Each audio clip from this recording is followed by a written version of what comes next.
اس کائنات میں ایک ہی ہستی ہے جسے خواب میں زیارت ہوئی، وہ ہمارے محبوب صلی اللہ علیہ وآلہ وسلم ہے۔ انشاءاللہ جنت میں جا کے ہم سب زیارت کریں گے۔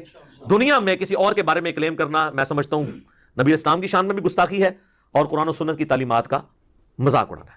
تو ہم تو میرے بھائی صرف آپ کو سمجھا سکتے ہیں کیا کہ مرنے سے پہلے اے مسلمان کر لے اس پہ غور، کتابوں کا خدا اور ہے، بابوں کا خدا اور۔ کہنے کو تو دین سب کا اسلام ہے، لیکن کتابوں کا جہاں اور ہے، بابوں کا جہاں اور۔ جی ابھی پتہ چل جاتا ہے کتابوں کا جہاں کیا ہے اور مرزے کا جہاں کیا ہے۔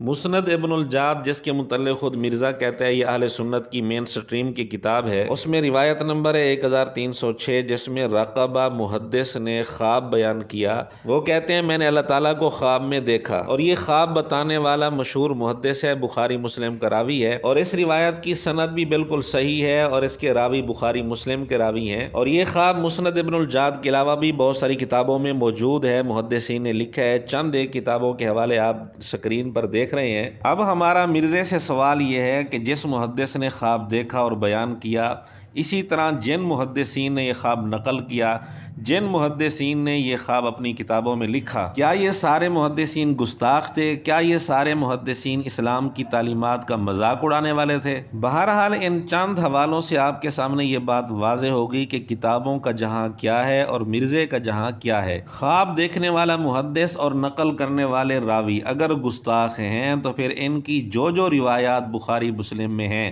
مرزا ان کے متعلق کیا کہے گا؟ اور یہ تو ہم نے صرف ایک خواب پر اتنی ساری کتابوں کے حوالے آپ کے سامنے پیش کیے ہیں، اور بھی کئی سارے خواب محدثین نے اپنی کتابوں میں لکھے ہیں۔ تو یہ ہے کتابوں کا جہاں، لیکن مرزے کا جہاں اور ہے۔ اب ہم بھی مطالبہ کرتے ہیں مرزا کتابوں کے جہان سے کسی کتاب سے یہ بات ثابت کر دے، کسی محدث نے لکھا ہو کہ خواب میں اللہ تعالیٰ کو دیکھنا صرف حضور علیہ الصلوۃ والسلام کی خصوصیت ہے، کسی اور نبی کو بھی خواب میں اللہ تعالیٰ کا دیدار نہیں ہو سکتا، اور کسی امتی کو بھی نہیں ہو سکتا۔ یہ بات کس محدث نے اپنی کتاب میں لکھی ہے؟